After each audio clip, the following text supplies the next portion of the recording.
സാധാരണയായിട്ട് 15 ദിവസം കൂടുമ്പോൾ ഈ ഒരു വളമാണ് നമ്മൾ കൊടുക്കുന്നത്.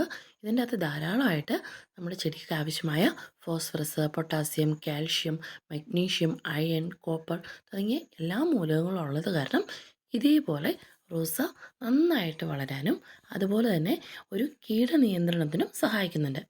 അപ്പോൾ എല്ലാവർക്കും നമ്മുടെ വീഡിയോയിലേക്ക് സ്വാഗതം. ഇന്ന് നമ്മൾ കാണിക്കുന്നത് റോസയിൽ നന്നായിട്ട് പൂക്കൾ വരാൻ അതുപോലെ തന്നെ മറ്റ് പഴച്ചെടികളിലും പച്ചക്കറികളിലും നന്നായിട്ട് പൂക്കൾ വന്ന് നല്ല രീതിയിൽ ചെടി ഉഷാറായിട്ട് വളരാൻ വേണ്ടി പറ്റുന്ന നല്ലൊരു ടിപ്പായിട്ടാണ് വന്നിരിക്കുന്നത്.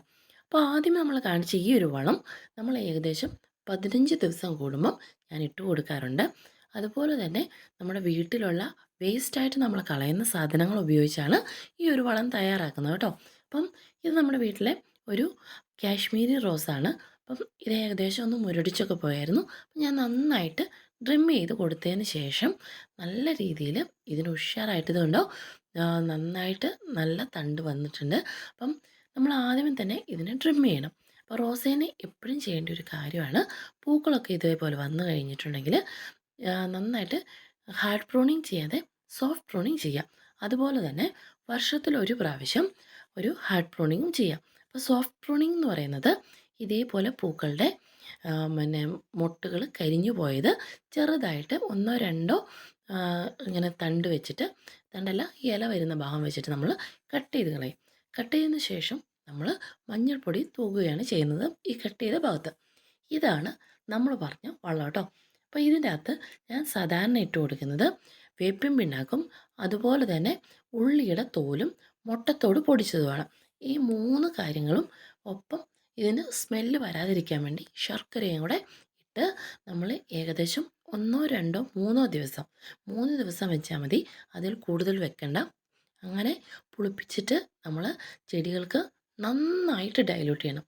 ഏകദേശം ഒരൊറ്റ കപ്പ് വളത്തിന് നമ്മൾ ഇതിൻ്റെ 5 10 ഇരട്ടിയാണ് നമ്മൾ വളമെടുത്തിട്ട് നമ്മൾ ഡൈല്യൂട്ട് ചെയ്യണം. ഒരു കാരണവശാലും ഡൈല്യൂട്ട് ചെയ്യാതെ ചെടികൾക്ക് ഒഴിക്കരുത്, ചെടി കരിഞ്ഞു പോകും.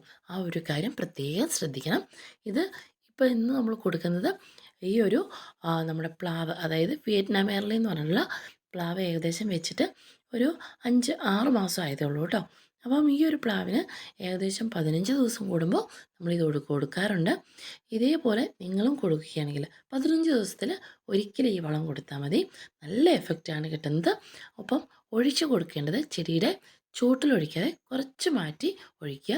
അതിനുശേഷം ഒരു ബക്കറ്റ് പച്ചവെള്ളവും കൂടിയാണ് നമ്മൾ ഈ ചെടിയുടെ ചുവട്ടിലോട്ട്, അല്ലെങ്കിൽ ഇപ്പോൾ പച്ചക്കറിയാണെങ്കിൽ പച്ചക്കറിയുടെ ചുവട്ടിലോട്ട് ഇട്ട് കൊടുക്കണം.